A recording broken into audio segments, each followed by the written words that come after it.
ಸಾರ್ವಜನಿಕರೊಂದಿಗೆ ಅನುಚಿತವಾಗಿ ವರ್ತಿಸಿದ ಪೊಲೀಸರನ್ನ ಗ್ರಾಮಸ್ಥರು ಕೂಡಿ ಹಾಕಿದ ಘಟನೆ ಚಿಕ್ಕಮಗಳೂರಿನಲ್ಲಿ ನಡೆದಿದೆ. ಚಿಕ್ಕಮಗಳೂರು ತಾಲೂಕಿನ ಸಿರಗುಂದ ಬಳಿ ಪೊಲೀಸರು ತೆರಳುತ್ತಾ ಇದ್ದ ಕಾರು ಮತ್ತೊಂದು ಕಾರಿಗೆ ಡಿಕ್ಕಿಯಾಗಿದೆ. ಇದನ್ನ ಪ್ರಶ್ನಿಸಿದ ಕಾರು ಚಾಲಕನಿಗೆ ಚಿಕ್ಕಮಗಳೂರು ಗ್ರಾಮಾಂತರ ಠಾಣೆ ಪಿಎಸ್ಐ ಗವಿರಾಜ್ ಪಿಸ್ತೂಲ್ ತೋರಿಸಿದ್ದಾರೆ. ಈ ವೇಳೆ ಓರ್ವ ಪೊಲೀಸ್ ಸಮವಸ್ತ್ರದಲ್ಲಿದ್ದರೆ ಇನ್ನಿಬ್ಬರು ಮಫ್ತಿಯಲ್ಲಿದ್ದರು. ಇನ್ನು ಪಿಸ್ತೂಲ್ ತೋರಿಸಿದ ನಂತರ ಕಾರು ಚಾಲಕನನ್ನ ಹಿಡಿದು ಪೊಲೀಸರು ಹಿಗ್ಗಾಮುಗ್ಗಾ ಥಳಿಸಿದ್ದಾರೆ ಎನ್ನಲಾಗಿದೆ. ಇದರಿಂದ ರೊಚ್ಚಿಗೆದ್ದ ಸಿರಗುಂದ ಗ್ರಾಮಸ್ಥರು ಮೂವರು ಪೊಲೀಸರನ್ನ ಕೂಡಿ ಹಾಕಿ ಆಕ್ರೋಶ ವ್ಯಕ್ತಪಡಿಸಿದ್ದಾರೆ.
ಪ್ರಕರಣದಿಂದಾಗಿ ಸೇರಿದ್ದ ಜನರನ್ನ ಚದುರಿಸೋಕೆ ಲಘು ಲಾಠಿ ಪ್ರಹಾರ ನಡೆಸಲಾಗಿದೆ. 6 ಮಂದಿಯನ್ನ ವಶಕ್ಕೆ ಪಡೆದಿದ್ದಾರೆ. ಚಿಕ್ಕಮಗಳೂರು ನಗರ ಪೊಲೀಸರು ಸ್ಥಳಕ್ಕೆ ಭೇಟಿ ನೀಡಿದ್ದು 1ಕ್ಕಿಂತ ಹೆಚ್ಚು ಪ್ರಕರಣಗಳನ್ನು ದಾಖಲಿಸುವಂತೆ ಎಸ್ಪಿ ಅಣ್ಣಾಮಲೈ ಆದೇಶ ನೀಡಿದ್ದಾರೆ ಎನ್ನಲಾಗಿದೆ. ಪಿಎಸ್ಐ ಮೇಲೆ ಹಲ್ಲೆ ನಡೆಸಿದ ಹಿನ್ನೆಲೆಯಲ್ಲಿ ಆದೇಶ ಹೊರಡಿಸಲಾಗಿದೆ. ಇನ್ನು ಸ್ಥಳದಲ್ಲೇ ನೂರಾರು ಪೊಲೀಸರು ಕೂಡ ಮೊಕ್ಕಾಂ ಹೂಡಿದ್ದು ಮುಂಜಾಗ್ರತಾ ಕ್ರಮವಾಗಿ 2 ಡಿಆರ್ ತುಕಡಿಯನ್ನ ಕೂಡ ನಿಯೋಜನೆ ಮಾಡಲಾಗಿದೆ.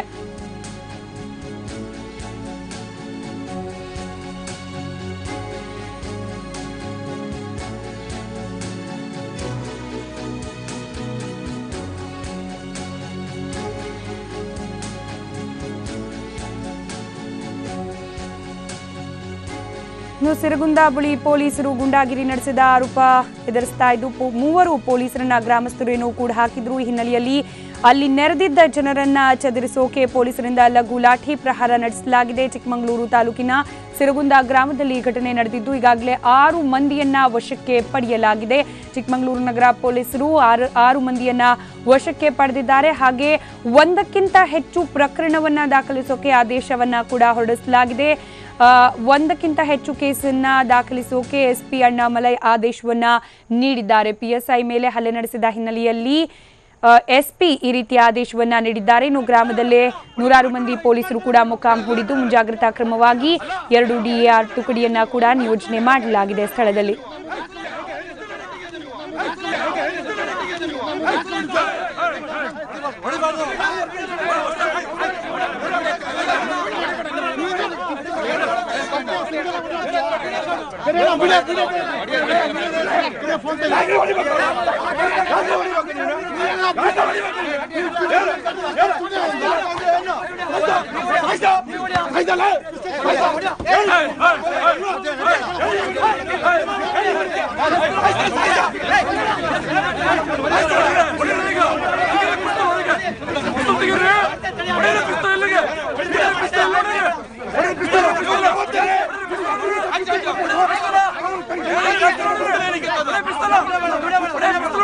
ಈ ಬಗ್ಗೆ ಪ್ರತಿಕ್ರಿಯೆಯನ್ನ ಕೊಡ್ಲಿಕ್ಕೆ ಖುದ್ದು ಚಿಕ್ಕಮಗಳೂರು ಜಿಲ್ಲಾ ಪೊಲೀಸ್ ವರಿಷ್ಠಾಧಿಕಾರಿ ಅಣ್ಣಾಮಲೈ ನಮ್ಮ ಜೊತೆ ದೂರವಾಣಿ ಸಂಪರ್ಕದಲ್ಲಿದ್ದಾರೆ.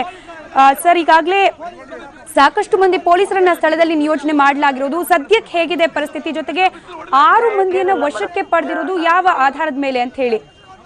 ಇವರು ನಮ್ಮಲ್ಲಿ ಒಂದು ವಿಡಿಯೋ ಫುಟೇಜ್ ಇದೆ ಮೇಡಮ್. ಇವರು ಸಬ್ ಇನ್ಸ್ಪೆಕ್ಟರ್ ಅಸಾಲ್ಟ್ ಮಾಡಿದ್ದಾರೆ. ಅವರು ಕ್ಲಾಪ್ ಮಾಡಿ ಕಾಲ್ನಲ್ಲಿ ಸಬ್ ಇನ್ಸ್ಪೆಕ್ಟರ್ ಕೊಡ್ತಿದ್ದಾರೆ. ಇನ್ಫ್ಯಾಕ್ಟ್ ಸಬ್ ಇನ್ಸ್ಪೆಕ್ಟರ್ ಏನು ಪಿಸ್ಟಲ್ ತೋರಿಸಿಲ್ಲ. ಅವರು ಒಂದು ಸೇಫ್ಟಿ ಕೇಸ್ ರಿಕವರಿ ಮಾಡಿಕೊಂಡು ಪ್ರೈವೇಟ್ ಗಾಡಿಯಲ್ಲಿ ಬರುವಾಗ ಫ್ರಂಟ್ ಇರುವ ವೆಹಿಕಲ್ ಮೇಲೆ ಟಚ್ ಆಗಿತ್ತು. ಸರ್, ಬಟ್ ಪಿಸ್ತೂಲ್ ಕೈಯಲ್ಲಿರೋ ವಿಜುವಲ್ಸ್ ಹೋಗ್ತಾ ಇದೆ, ತಾವು ಟಿವಿಯಲ್ಲಿ ಗೊತ್ತಿಲ್ಲ. ಅದಕ್ಕೆ ನಾನು ಹೇಳ್ತಾ ಇದ್ದೀನಿ. ಆಮೇಲೆ அந்த ಗಾಡಿ ಅವರು ಔಟ್ ಸೈಡ್ ಬಂದು ಇವರು ಕೊಡ್ಲಿಕ್ಕೆ ಶುರು ಮಾಡಿದ ಮೇಲೆ sub inspector he has to do self protection. ಬೇರೆ ಆಪ್ಷನ್ ಇಲ್ಲ, ಬಿಕಾಸ್ ಇವ್ರು ಒಬ್ಬರು ಅವ್ರು 6 ಜನ. ಆಮೇಲೆ ಕೈನಲ್ಲಿ ಪಿಸ್ಟಲ್ ತೋರಿಸಿ ಅವ್ರು ಏರ್ ಫೈರ್ ಏನ್ ಮಾಡಿಲ್ಲ. ಈ ತರ ನಾನು ಲೋಕಲ್ ಪೊಲೀಸ್ ನಾನು ದಯವಿಟ್ಟು ಸ್ಪಾಟ್ ಹೋಗೋಣ ಅವ್ರಿಗೆ ಹೇಳುವಾಗ அந்த 3 ಜನ ಯಾರಂತ ಕಾರ್ ನಲ್ಲಿ ಬಂದಿದ್ದಾರೆ ಅವ್ರನ್ನ ನೋನ್ ರೋಕ್ಸ್ ಅವ್ರು. ಸೊ ತಕ್ಷಣ ಅವರಲ್ಲಿ ಲೋಕಲ್ ದಲ್ಲಿ ಅವ್ರ ಏರಿಯಾ ಜನ ಸೇರಿಸಿ ದೇ ಬ್ಲಾಕ್ ದ ರೋಡ್. ಆಮೇಲೆ ಒಂದು ಮೈಲ್ಸ್ ಲಾಠಿ ಚಾರ್ಜ್ ಮಾಡಿ we have dispose the crowd, we have arrested all the 6 people. ಅವ್ರ ಮೇಲೆ ಎವಿಡೆನ್ಸ್ ಇದೆ. ಸೊ ಕಾನೂನು ಪ್ರಕಾರ ನಾವು ಕ್ರಮ ಕೈಗೊಳ್ತೀವಿ. ಈಗ ಆಕ್ಚುಲಿ ಆಗಿದ್ದೇನು ಅಂತ ಹೇಳಿ ನಿಮಗೆ ಗೊತ್ತಿರೋ ಪ್ರಕಾರ, ನಮಗೆ ಬಂದಿರೋ ಇನ್ಫಾರ್ಮೇಶನ್ ಪ್ರಕಾರ ಏನಿಲ್ಲ ಮೇಡಮ್, ಪ್ರೈವೇಟ್ ವೆಹಿಕಲ್ ದಲ್ಲಿ ಒಂದು ಥೆಫ್ಟ್ ಕೇಸ್ ರಿಕವರ್ ಹೋಗ್ಬಿಟ್ಟು ವಾಪಸ್ ಬರ್ತಾ ಇದಾರೆ. ಇವತ್ತಿನ ಮುಫ್ತಿ. ಸೊ ಆಪೋಸಿಟ್ ನಲ್ಲಿ ಹೋದ ವೆಹಿಕಲ್ ಸಡನ್ ಆಗಿ ಬ್ರೇಕ್ ಮಾಡ್ತಾರೆ. ಈ ವೆಹಿಕಲ್ ಹೋಗಿ ಟಚ್ ಆಗ್ತದೆ. ಟಚ್ ಆದ ಮೇಲೆ ಫ್ರಂಟ್ ವೆಹಿಕಲ್ ದಲ್ಲಿ ಇರುವ 4 ಜನ ಅವ್ರು ಸೀದಾ ಬಂದು என்ன ಧೈರ್ಯ ನೀವು ಬಂದು ನಮ್ಮ ವೆಹಿಕಲ್ ಮೇಲೆ ಮುಟ್ಬಿಟ್ಟಿದೆ ಅಂತ ಹೇಳ್ಬಿಟ್ಟು ದೇ ಗಿವ್ ಸ್ಲಾಪ್, ಒಂದು ಸ್ಲಾಪ್ ಒಂದು ಕೈನಲ್ಲಿ ಹೊಡೆದ್ಬಿಟ್ಟು ಕಾಲ್ನಲ್ಲಿ ಕಿಕ್ ಮಾಡ್ತಾರೆ ಇವ್ರಿಗೂ. ಪುನಃ ಇವ್ರು ನಾನು ಲೋಕಲ್ ಪೊಲೀಸು ಅದನ್ನ ಹೇಳ್ತಾರೆ, ಸಬ್ ಇನ್ಸ್ಪೆಕ್ಟರ್ ಅವರು ಹೇಳ್ಬಿಟ್ಟು ಜನ ಅಲ್ಲಿ ಸೇರ್ತಾರೆ. ಆಮೇಲೆ ಅವ್ರು ಪಿಸ್ಟಲ್ ತಗೊಳ್ತಾರೆ. ಈ ತರ ಎಲ್ಲ ಸ್ಪಾಟ್ ಬಿಟ್ಟು ಹೋಗ್ಬೇಕು, ಯಾರು ನನ್ನ ಮೇಲೆ ಮುಟ್ಲಿಕ್ಕೆ ಬರಬಾರದು. ಸೊ ಇವ್ರೇನ್ ಮಾಡ್ತಾರೆ, since they are the local fellows, ತಕ್ಷಣ ಅವರಲ್ಲಿ ಫೋನ್ ಎಲ್ಲ ಮಾಡಿ ಒಂದು 2-3 ನಿಮಿಷದಲ್ಲಿ ಜನ ಸೇರಿಸ್ಬಿಟ್ಟಿದ್ದಾರೆ. So about 100 people they block ಇದ್ದಾರೆ ಅಷ್ಟೇ, ಬೇರೆನೆಲ್ಲ. ಈಗ ಅಲ್ಲಿದ್ದ ಪೊಲೀಸ್ ಪೈಕಿ ಇಬ್ರು ಮಫ್ತಿಯಲ್ಲಿದ್ರು ಅಂತ ಹೇಳಿ, ಒಬ್ರು ಮಾತ್ರ ಪೊಲೀಸ್ ಡ್ರೆಸ್ ಅಲ್ಲಿ ಇದ್ದಿದ್ದು ಅಂತ ಹೇಳಿ. ಸೊ ಜನ ಆಬ್ವಿಯಸ್ಲಿ ಒಂದ್ ರೀತಿಯ ಕನ್ಫ್ಯೂಷನ್ ಇರುತ್ತೆ, ನಿಜವಾಗ್ಲೂ ಪೊಲೀಸ್ ಹೌದೋ ಅಲ್ಲೋ ಅನ್ನೋದು ಅಂತ ಹೇಳಿ. ಬಟ್ ಇವರು ಕೂಡ ಹಲ್ಲೆ ಮಾಡಿದ್ರು ಅನ್ನೋ ಆರೋಪ ಕೂಡ ಇದೆ ಅಲ್ವಾ? ಪೊಲೀಸರು ಕೂಡ ಹಲ್ಲೆ ಮಾಡಿದ್ರು ಅನ್ನೋ ಆರೋಪ ಇದೆ ಅಲ್ವಾ? ಆ ತರ ಇದೇನಾ ಅವ್ರು ಕಂಪ್ಲೇಂಟ್ ಕೊಡಬಹುದು ಮೇಡಮ್, ನಮಗೇನಲ್ಲ. We are free to we are kind of open to both the parties. ನಮ್ಮಲ್ಲಿ ಇನ್ಫ್ಯಾಕ್ಟ್ ನಮ್ಮ ಲೋಕಲ್ ಪ್ರೆಸ್ ಅವರು ಕೂಡ ಇದ್ದಾರೆ. ಅವರೇ ನಮಗೆ ಕೊಟ್ಟಿದ್ದ ವಿಡಿಯೋ ಫುಟೇಜ್ ಪ್ರಕಾರ they have assaulted the sub inspector. Sub inspector ನಮಗೆ ಹೊಡೆದಿದ್ದಾರೆ, ನಮಗೆ ಆತರ ಆಗಿತ್ತು ಅಂದ್ರೆ public is free to give us a complaint. ಆತರ ಪಬ್ಲಿಕ್ ಯಾರು ತಿಳ್ಕೊಂಡಿದ್ದಾರೆ, ಅವರಲ್ಲಿ ಎವಿಡೆನ್ಸ್ ಇದೆ, ಖಂಡಿತವೇ ಧೈರ್ಯವಾಗಿ ನನ್ನಲ್ಲಿಯೇ ಸೀದಾ ಕಂಪ್ಲೇಂಟ್ ಕೊಡು, they can give, no problem. ಈಗ ಗನ್ ಪಿಸ್ತೂಲ್ ನ ಆಚೆ ತೆಗೆದಿದ್ ಯಾಕಂತೆ, ಇದ್ರ ಬಗ್ಗೆ ಏನಾದ್ರೂ ಸ್ಪಷ್ಟನೆ ಸಿಕ್ಕಿದ್ಯಾ ನಿಮ್ಗೆ? ಹೌದಮ್ಮ, ಈಸ್ ಸೆಲ್ಫ್ ಪ್ರೊಟೆಕ್ಷನ್ ಮಾಡಲೇಬೇಕು. When sub inspector alone is in government duty. ಎಲ್ಲಾ ಟೈಮ್ ನಲ್ಲಿ ಯೂನಿಫಾರ್ಮ್ ನಲ್ಲಿ ಹೋಗ್ಬೇಕು ಅವಶ್ಯಕತೆ ಇಲ್ಲ. ಇನ್ಫ್ಯಾಕ್ಟ್ ಟುಕ್ ಮೈ ಪರ್ಮಿಷನ್ ಆಲ್ಸೋ. ಒಂದು ವೈರ್ ಒಂದು ಥೆಫ್ಟ್ ಆಯಿತು, ರಿಕವರ್ ಮಾಡ್ಲಿಕ್ಕೆ ಹೋಗ್ತಾರೆ ಇನ್ಫಾರ್ಮರ್, ಖಂಡಿತವಾಗಿ ಯೂನಿಫಾರ್ಮ್ ಅಲ್ಲಿ ಹೋಗ್ಲಿಕ್ಕೆ ಆಗಲ್ಲ. ಇವೆಂಟ್ ಮಫ್ತಿ ವಾಪಸ್ ಬರುವಾಗ ಇವರು ಬಂದು ಅಸಾಲ್ಟ್ ಮಾಡ್ಲಿಕ್ಕೆ ಶುರು ಮಾಡ್ತಾರೆ. ಈ ಟೆಲ್ಸ್ ಸಬ್ ಇನ್ಸ್ಪೆಕ್ಟರ್, ಆಮೇಲೆ ಅವರು ಅಸಾಲ್ಟ್ ಮಾಡ್ತಾರೆ. ತಕ್ಷಣ ಪಿಸ್ಟಲ್ ಔಟ್. ಪಿಸ್ಟಲ್ ಅದೇ ಕಾರಣಕ್ಕೆ ನಾವು ಕೊಟ್ಟಿದ್ದೀವಿ. It is to protect is first dignity. Uniform protect ಮಾಡ್ಲಿಕ್ಕೆ ಪಿಸ್ಟಲ್ ಇದೆ, ಫಾರ್ ಸೆಲ್ಫ್ ಪ್ರೊಟೆಕ್ಷನ್. ನನ್ನ ಪ್ರಕಾರ ಸಬ್ ಇನ್ಸ್ಪೆಕ್ಟರ್ ಮಾಡಿದ 100% ಸರಿ. ಅದನ್ನೆಲ್ಲ I don't think as S P ಆಗಿ I don't think nothing is wrong in it. Suppose public argument ಇಲ್ಲ, sub inspector ನಮಗೆ ಅಸಾಲ್ಟ್ ಮಾಡಿದ್ರೆ they can give a complaint. Definite ಆಗಿ ಆ ಕಂಪ್ಲೇಂಟ್ ನಾವು ತಗೊಳ್ತೀವಿ. Absolutely not a problem. So ಮೊದಲು ಕೈ ಮಾಡಿದ್ದು ಆಚೆ ಕಡೆಯವರು, ಪೊಲೀಸ್ನವರಲ್ಲ ಅಂತ ಹೇಳಿ. ಡೆಫಿನೆಟ್ ಆಗಿ ಅಬ್ಸಲ್ಯೂಟ್ಲಿ. ಹಾಗಾದ್ರೆ ನಂತರ ಸೇರಿದ ಜನರೆಲ್ಲ ಯಾರು? ಹಾಗಾದ್ರೆ ಈ ಗಾಡಿ ಮೇಡಮ್ ಅದು basically it's outskirt of city. ಸಣ್ಣ ಏರಿಯಾ, ಒಂದು 100 ಮನೆ ಇದೆ. ಕಾರ್ ನಲ್ಲಿ ಬಂದಿದ್ದವ್ರ ಏರಿಯಾ ಅವರು, ಅದೇ ಏರಿಯಾ ಅವರು. ತಕ್ಷಣ ಒಂದು ಫಸ್ಟ್ 5 ನಿಮಿಷ ಎಲ್ಲ ಜನ ಸೇರಿಲ್ಲ, ಎಲ್ಲ ರೋಡ್ ನಲ್ಲಿ ಕೂತ್ಕೊಂಡು ಇಬ್ಬರು ಗಲಾಟೆ ಆಗ್ತಾ ಇದೆ, ಮಾತುಕತೆ ಮಾಡ್ತಾ ಇದ್ದಾರೆ. அந்த 4 ಜನ ಆದ್ರೆ ಕೆಲವು ಜನ ಫೋನ್ ಎಲ್ಲ ಮಾಡಿಸಿ ಎಲ್ಲ ಜನ ಕರ್ಕೊಂಡು ಬಂದು ಸೇರ್ತಿದ್ದಾರೆ ಅಷ್ಟೇ. ಈಗ ಅಷ್ಟೆಲ್ಲ ಗಲಾಟೆ ಆಗಿ ಅಷ್ಟೆಲ್ಲ ಜನ ಸೇರೋ ತನಕ ಪೊಲೀಸ್ನವರು ಪೊಲೀಸ್ ಆಗಿ ಅಷ್ಟೋ ತನಕ ಏನ್ ಮಾಡ್ತಿದ್ರು? ನಿಜಕ್ಕೂ ಅವ್ರದೇ ತಪ್ಪಾಗಿದ್ರೆ ಸ್ಟೇಷನ್ ಕರ್ಕೊಂಡ್ ಬರ್ಬೋದಾಗಿತ್ತು, ವಿಚಾರಣೆ ಮಾಡ್ಬೋದಾಗಿತ್ತು, ಲಾಡ್ಜ್ ಮಾಡ್ಬೋದಾಗಿತ್ತಲ್ಲ. ಪಿಸ್ತೂಲ್ ತೋರಿಸಿ ಸೆಲ್ಫ್ ಡಿಫೆನ್ಸ್ ಜನ ಬರೋ ತನಕ ಯಾಕೆ ವೇಟ್ ಮಾಡ್ಬೇಕಿತ್ತು ಅಂತ. The law and order and the field reality is entirely different. Field ನಲ್ಲಿ ಆಗುವ law and order ಸ್ಟುಡಿಯೋದಲ್ಲಿ ಕೂತ್ಕೊಂಡು AC ರೂಮ್ ನಲ್ಲಿ ಮಾತಾಡ್ಲಿಕ್ಕೆ ಆಗಲ್ಲ. ನೀವು ಹೇಳಿ ಸರ್, ಏನಿತ್ತು ಸಿಚುವೇಶನ್ ನೀವು ಹೇಳಿ. ನಾನು ನಿಮಗೆ ಹೇಳ್ತಾ ಇದ್ದೀನಿ, ನೀವು ಫಸ್ಟ್ ಅರ್ಥ ಮಾಡಿಕೊಳ್ಳಿ. ನೀವು ಸ್ಪಾಟ್ ಲಿಂದ 7 ಕಿಲೋಮೀಟರ್ ಇದ್ದಾರೆ, ಸಬ್ ಇನ್ಸ್ಪೆಕ್ಟರ್ ಒಬ್ಬರೇ ಇದ್ದಾರೆ, 5 ಪಬ್ಲಿಕ್ ಇದ್ದಾರೆ. ಇಟ್ಸ್ ಮೋಟಿವೇಟೆಡ್ ಕ್ರೌಡ್, ಯಾರು ನೋನ್ ರೋಕ್ಸ್. ಅಲ್ಲಿ ಕಾಲ್ ಮಾಡಿ 50 ಜನ ಸೇರ್ತಾರೆ, ಪೊಲೀಸ್ ಅಲ್ಲಿ ಹೋಗ್ತಾರೆ. When the numbers of policing is less, 10 police ಇದ್ದಾರೆ, 100 ಕ್ರೌಡ್ ಇದ್ದಾರೆ, it has to be handled differently. ಇದೆ ನಮ್ಮಲ್ಲಿ 300 ಪೊಲೀಸ್ ಇದೆ, 100 ಕ್ರೌಡ್ ಇದೆ, ವಿಲ್ ಹ್ಯಾಂಡಲ್ ಡಿಫರೆಂಟ್ಲಿ. ಆಮೇಲೆ ಲಾಂಚ್ ಸ್ಪಾಟ್ ಹೋದ ಮೇಲೆ ನಮ್ಮಲ್ಲಿ 500 ಪೊಲೀಸ್ ಇತ್ತು. How did we handle? ನಿಮ್ಮ ಅದೇ TV9 ಕೈನಲ್ಲಿ ಫುಟೇಜ್ ದಯವಿಟ್ಟು ಅದು ಪಬ್ಲಿಕ್ ತೋರಿಸ್ತಾವು. ನಿಮ್ಮ TV9 ದೀಪಕ್ ಇಲ್ಲಿ ಜರ್ನಲಿಸ್ಟ್ ಇದ್ದಾರೆ, ದಯವಿಟ್ಟು ಆ ಫುಟೇಜ್ ತಗೊಂಡು ನೋಡ್ತೀನಿ.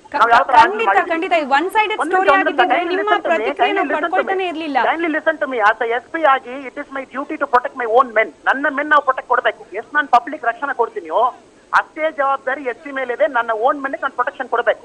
ಖಂಡಿತ ಸರ್, ಅದನ್ನ ಯಾರು ತಪ್ಪು 100% ಏನು ತಪ್ಪು ಮಾಡಿಲ್ಲ. ಅದನ್ನ ಯಾರು ತಪ್ಪು ಅಂತ ಹೇಳ್ತಿಲ್ಲ, ಪೊಲೀಸರನ್ನ ರಕ್ಷಿಸಿಕೊಳ್ಳೋಕೆ ತಪ್ಪು ಅಂತ ಹೇಳ್ತಿಲ್ಲ. ನಾನು ಹೇಳ್ತಾ ಇದ್ದೀನಿ, ಇನ್ ಕೇಸ್ ಪಬ್ಲಿಕ್ ಅವರಿಗೂ ಪೊಲೀಸ್ ಮೇಲೆ ದೂರು ಕೊಡಬೇಕನ್ನ ಡೈರೆಕ್ಟ್ ಆಗಿ ನನ್ನ ಆಫೀಸ್ ಬಂದು ನನ್ನಲ್ಲಿಯೇ ದೂರು ಕೊಡಬಹುದು.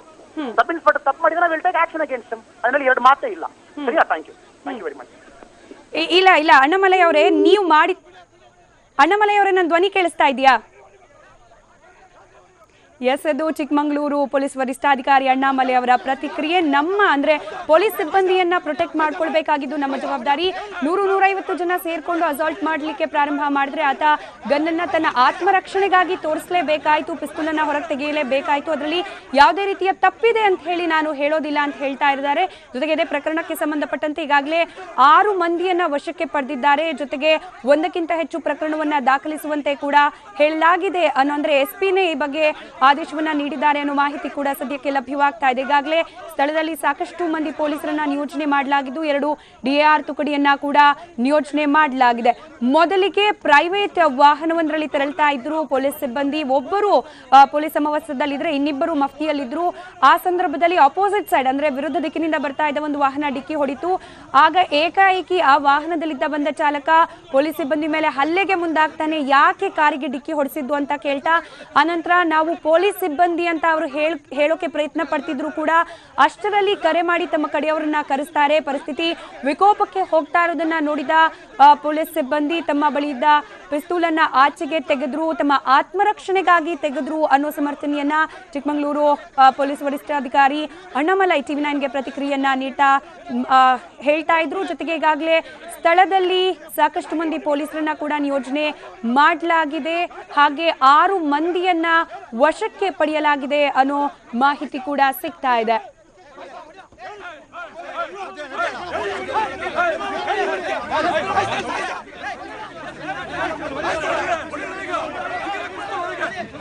ಸಿರುಗುಂದ ಬಳಿ ಪೊಲೀಸರು ಗೂಂಡಾಗಿರಿ ನಡೆಸಿದ್ದಾರೆ ಅನ್ನೋ ಆರೋಪ ಏನು ಕೇಳಿ ಬಂದಿತ್ತು. ಅದು ಪೊಲೀಸರ ಗೂಂಡಾಗಿರಿ ಅಲ್ಲ ಅನ್ನೋ ಸ್ಪಷ್ಟನೆಯನ್ನ ಚಿಕ್ಕಮಗಳೂರು ಜಿಲ್ಲಾ ಪೊಲೀಸ್ ವರಿಷ್ಠಾಧಿಕಾರಿ ಅಣ್ಣಾಮಲೈ ನೀಡ್ತಾ ಇದ್ರು. ಆತ್ಮರಕ್ಷಣೆಗಾಗಿ ಪೊಲೀಸರು ಪಿಸ್ತೂಲನ್ನ ಹೊರಗೆ ತೆಗಿಬೇಕಾಯ್ತು. ಏಕಾಏಕಿ ಸಾಕಷ್ಟು ಜನರು ಅಲ್ಲಿ ಜಮಾವಣೆಗೊಂಡ್ರು. ಎಲ್ಲರೂ ಕೂಡ ಏನೋ ಒಂಥರ ಕಾನೂನನ್ನ ಕೈಗೆ ತೆಗೆದುಕೊಳ್ತಾ ಇದ್ರು. ಹೀಗಾಗಿ ಆತ್ಮರಕ್ಷಣೆಗಾಗಿ ಪಿಸ್ತೂಲನ್ನ ಹೊರಗೆ ತೆಗಿಬೇಕಾಯ್ತು. ಅದರಲ್ಲಿ ಯಾವುದೇ ರೀತಿಯ ತಪ್ಪಿಲ್ಲ ಅನ್ನೋ ಸಮರ್ಥನೆಯನ್ನ ಕೂಡ SP ಅಣ್ಣಾಮಲೈ ಅವರು ನೀಡ್ತಾ ಇದ್ದಿದ್ದು. ಇನ್ನು ಪ್ರಕರಣಕ್ಕೆ ಸಂಬಂಧಪಟ್ಟಂತೆ 6 ಮಂದಿಯನ್ನ ವಶಕ್ಕೆ ಪಡೆದಿದ್ದಾರೆ. ಸಿರುಗುಂದ ಗ್ರಾಮದಲ್ಲಿ ಒಂದು ಘಟನೆ ನಡೆದಿದೆ.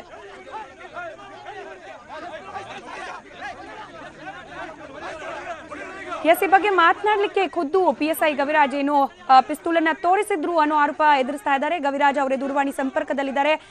ಎಸ್ ಗವಿರಾಜ್ ಅವರೇ, ಇದೀಗಷ್ಟೇ ಅಣ್ಣಾಮಲೈ ಅವರು ಕೆಲವೊಂದು ಸ್ಪಷ್ಟನೆಯನ್ನ ನೀಡ್ತಾ ಇದ್ರು. ನೀವ್ ಹೇಳಿ ಏನಾಯ್ತು ಆಕ್ಚುಲಿ ಅಲ್ಲಿ ಅಂತ ಹೇಳಿ. ನಮಸ್ತೆ ಮೇಡಮ್. ನಾನು ಚಿಕ್ಕಮಗಳೂರು ರೂರಲ್ ಪೊಲೀಸ್ ಸ್ಟೇಷನ್ ಒಂದು ಕ್ರೈಮ್ ಥೆಫ್ಟ್ ಕ್ರೈಮ್ ಅಲ್ಲಿ ನಾನು ಒಂದು ಆರೋಪಿ ಪತ್ತೆ ಮತ್ತು ರಿಕವರಿಗೆ ಬಸ್ಕಲ್ ಅನ್ನೋ ವಿಲೇಜ್ ಇದೆ, ಆ ವಿಲೇಜ್ಗೆ ಹೋಗಿದ್ದೆ. ಸೊ ನಾನು ಕ್ರೈಮ್ ಕೇಸ್ ಆದ್ರಿಂದ ಆರೋಪಿ ಪತ್ತೆ ಮಾಡೋದ್ರಿಂದ ನಾನು ಪ್ರೈವೇಟ್ ವೆಹಿಕಲ್ ಮತ್ತೆ ನಾನು ಮಫ್ತಿಯಲ್ಲಿದ್ದೆ. So with my service revolver. So ನಾನು ಕೆಲಸ ಮುಗಿಸ್ಕೊಂಡು ಸುಮಾರು 8:45 9 o'clock ನಾನು ವಾಪಸ್ ಠಾಣೆಗೆ ಬರ್ಬೇಕು, ಪೊಲೀಸ್ ಸ್ಟೇಷನ್ ಬರ್ಬೇಕಾದ್ರೆ ಚಿಕ್ಕಮಗಳೂರು ಸಿಟಿ ಔಟ್ಸ್ಕರ್ಟ್ಸ್ ಶಿರಗುಂದ ವಿಲೇಜ್ ಅಂತ ಮುಕ್ತಹಳ್ಳಿ ಅಂತ ಪಾಯಿಂಟ್, ಆ ಪಾಯಿಂಟ್ ಹತ್ರ ಒಂದು XUV ಕಾರು ಹೋಗ್ತಾ ಇತ್ತು. ಸೊ XUV ಕಾರು ಸಡನ್ ಆಗಿ ಬ್ರೇಕ್ ಮಾಡಿದ್ರು. ಸೊ ನಾನು ಕಂಟ್ರೋಲ್ ಮಾಡಿದೆ, ನನ್ನ ಕಾರ್ನ ಕಂಟ್ರೋಲ್ ಮಾಡಿ ಜಸ್ಟ್ ವೆರಿ ಕ್ಲೋಸ್ ಟು ಆ ಕಾರಿಗೆ ಹೋಯ್ತು, ತುಂಬಾ ಕ್ಲೋಸ್ ಆಗಿ ಹೋಯ್ತು, ನಾಟ್ ಇವನ್ ಟಚ್ ಕೂಡ ಅನ್ಸುತ್ತೆ. ಸೊ ಆ ವಿಚಾರವಾಗಿ ಎದುರುಗಡೆ ಇದ್ದಂತ ಕಾರ್ ಡ್ರೈವರ್ ಅವ್ರು ಏಕಾಏಕಿ ಕಾರ್ ಇಳಿದು ಬಂದು, ನಾನು ಮಫ್ತಿಯಲ್ಲಿದ್ದೆ, ಸೊ ಇಳಿದು ಬಂದು ನನ್ನ ಮೇಲೆ ಅವಕ್ಷನ್ ಬೈದು ನನ್ನ ಲೋಫರ್ ಬೋಡಿ ಮಗನ ಅಂತ ಬೈದ್ರು. ಸೊ ನಾನು ಅವಾಗ ನಾನು ಕಾರಿನ ಕೆಳಗೆ ಹಿಡಿಯಕ್ ಹೋದೆ. ಸೊ ಸಡನ್ ಆಗಿ ಅವರು ನನ್ನ ಮೇಲೆ ಹಲ್ಲೆ ಮಾಡಿದ್ರು. ಸೊ ನಾನು ಅವಾಗ ಕೆಳಗ್ ಬಿದ್ದು ನಾನು ಅವ್ರಿಗೆ ಹೇಳ್ದೆ, ನಾನು police sub inspector, be careful ಆಗಿ ಅಂತ ನಾನು ಹೇಳ್ದೆ. ಸೊ ಆಗ ಆಲ್ ಸಡನ್ ಅವ್ರು ಇನ್ನೂ ಕೂಡ ಒಂದು 3-4 ಜನ ಸೇರ್ಕೊಂಡು ನನ್ನ ಮೇಲೆ ಹಲ್ಲೆ ಮಾಡಕ್ ಪ್ರಯತ್ನ ಪಟ್ರು. ಸೊ ನಾನು ಕೂಡ ಸೆಲ್ಫ್ ಡಿಫೆನ್ಸ್ಗೆ, ನನ್ನ ಹತ್ರ ಸರ್ವಿಸ್ ರಿವಾಲ್ವರ್ ಇತ್ತು, ಸೆಲ್ಫ್ ಡಿಫೆನ್ಸ್ಗೋಸ್ಕರ ನಾನು ಕೆಳಗೆ ನಾನು ತಪ್ಪಿರೋದ್ರಿಂದ ಸೊ ಅದ್ರ ಸೇಫ್ಟಿಗೋಸ್ಕರ ನನ್ನ ಸೆಲ್ಫ್ ಡಿಫೆನ್ಸ್ಗೋಸ್ಕರ ನಾನು ಪಿಸ್ತೂಲ್ನ ಇಟ್ಕೊಂಡೆ. ಸೊ ಸಡನ್ ಆಗಿ ತುಂಬಾ ಜನ ಮಾಪ್ಸ್ ಇಟ್ಕೊಂಡು ಅವರೇ ಫೋನ್ ಮಾಡಿ ಕಳ್ಸ್ಕೊಂಡು ನನ್ನ ಮತ್ತೆ ನಮ್ಮ ಇಬ್ಬರು ಪೊಲೀಸ್ ಮೇಲೆ ಹಲ್ಲೆ ಮಾಡಿದ್ರು. ಸಡನ್ ಆಗಿ ನನ್ನ ಕಂಟ್ರೋಲ್ ರೂಮ್ಗೆ ಮತ್ತೆ ನಮ್ಮ SP ಅವರು ಕೂಡ ಈ ವಿಚಾರ ತಿಳಿಸಿದೆ. ತಕ್ಷಣ ನಮ್ಮ SP ಅವರು ಮತ್ತೆ ಕಂಟ್ರೋಲ್ ತಿಳಿಸಿ ನಮ್ಮ ಆಫೀಸರ್ಸ್ ಪೊಲೀಸ್ ಬಂದ್ರು. ಅದಾದ್ಮೇಲೆ ಅವ್ರು ಕಂಟ್ರೋಲ್ ತಗೊಂಡ್ರು. ಇದು ನಡೆದ ವಿಚಾರ. ಈಗ ನೀವು ಪಿಸ್ತೂಲ್ ತೆಗೆದು ಬೆದರಿಸಿದ್ರಿ ಅನ್ನೋ ಆರೋಪ ಕೇಳಿ ಬಂದಿರೋದು ನಿಜನಾ ಇದು ಅಂತ ಹೇಳಿ? ಸಾರಿ, ರಿಪೀಟ್ ಮಾಡಿ. ಪಿಸ್ತೂಲನ್ನ ಆಚೆ ತೆಗೆದು ಬೆದರಿಸಿದ್ರಿ ನೀವು ಅಂತ ಹೇಳಿ? ಇಲ್ಲ. ಸೊ ನಾನು ಮಫ್ತಿಯಲ್ಲಿದ್ರೆ ಮಫ್ತಿಯಲ್ಲಿದ್ದೆ, ನಾನು ಪಿಸ್ತೂಲ್ ನನ್ನ ಸೊಂಟಕ್ಕೆ ಇಟ್ಕೊಂಡಿದ್ದೆ. ಸೊ ನಾನು ರೋಡಿಂದ ಕೆಳಗ್ ಬಿದ್ದೆ. ಒಂದು ಮೈ ಪಿಸ್ತೂಲ್ ಸೇಫ್ಟಿ ಅಂಡ್ ನನ್ನ ಸೇಫ್ಟಿಗೋಸ್ಕರ ನಾನು ಪಿಸ್ತೂಲ್ ನಾನು ಕೈಲಿ ಇಟ್ಕೊಂಡೆ.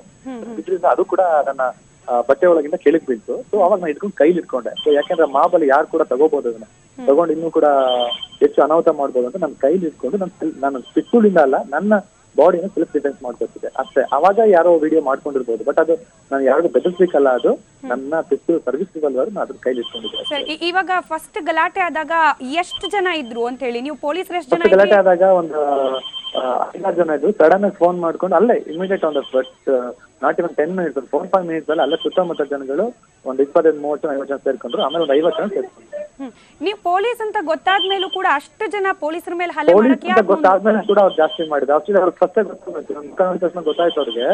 ನಮ್ ಕಾರಿಂದ ಕೆಳಗೆ ಇಳಿದ ತಕ್ಷಣ, ಯಾಕಂದ್ರೆ ನಂತರ ಪಿಸ್ತೂಲ್ ಕೂಡ ಆಯ್ತು, ಸರ್ವಿಸ್ ರಿವಾಲ್ವರ್ ಅದಿದ್ದಾಗ್ಲೂ ಕೂಡ ಈ ತರ ಆಯ್ತು. ಅವ್ರು ಬೇಕು ಅಂತ ಮಾಡಿದ್ರು. ಕೆಲವು ಬ್ಯಾಡ್ ಎಲಿಮೆಂಟ್ಸ್ ಅವರು, ಆಮೇಲೆ ಕೆಲವೊಂದು 2-3 ಕೇಸ್ಗಳಿದೆ. ಎಷ್ಟು ಮಂದಿ ಪೈಕಿ ಅಂದ್ರೆ ಬಂದವರಲ್ಲಿ ಎಷ್ಟು ಮಂದಿ ಪೈಕಿ ಕೇಸ್ಗಳಿರೋರು ಅಂತ ಅಲ್ಲ ಆತರ ಎಕ್ಸಾಕ್ಟ್ ಆಗಿ ಹೇಳಕ್ಕಾಗಲ್ಲ. ನನಗೆ ಗೊತ್ತಿರೋ ಪ್ರಕಾರ 2-3 ಜನ ಮೇಲೆ ಕೇಸ್ಗಳಿದೆ.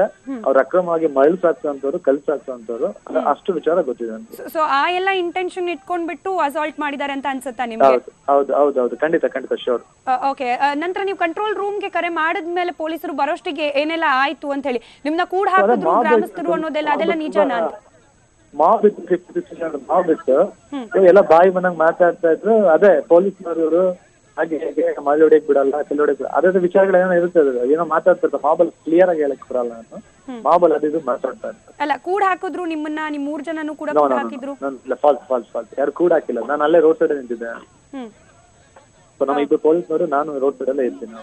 ಓಕೆ, ಧನ್ಯವಾದ ಗವಿರಾಜ್ ಅವರೇ TV9 ಜೊತೆ ಮಾತನಾಡಿದ್ದಕ್ಕೆ. ಇದು PSI ಗವಿರಾಜ್ ಅವರ ಸ್ಪಷ್ಟನೆ. ನಾವು ಪೊಲೀಸ್ನವರು ಅಂತ ಹೇಳಿದ ಮೇಲೆ ಕೂಡ ನಮ್ಮ ಮೇಲೆ ಹಲ್ಲೆಗೆ ಮುಂದಾದ್ರು. ಆ ಸಂದರ್ಭದಲ್ಲಿ ನಡೆದ ತಳ್ಳಾಟ ನೂಕಾಟದಲ್ಲಿ ನಾನು ಕೆಳಗೆ ಬಿದ್ದೆ, ನನ್ನ ಜೊತೆಯಲ್ಲಿ ನನ್ನ ಬಳಿ ಇದ್ದ ಗನ್ ಕೂಡ, ಸರ್ವಿಸ್ ರಿವಾಲ್ವರ್ ಕೂಡ ಕೆಳಗೆ ಬಿತ್ತು. ಅದನ್ನ ಕೈಯಲ್ಲಿ ಹಿಡ್ಕೊಂಡೇ ಹೊರತು ಅದನ್ನ ತೋರಿಸಿ ಯಾರಿಗೂ ಕೂಡ ನಾನು ಬೆದರಿಕೆಯನ್ನ ಹಾಕಿಲ್ಲ.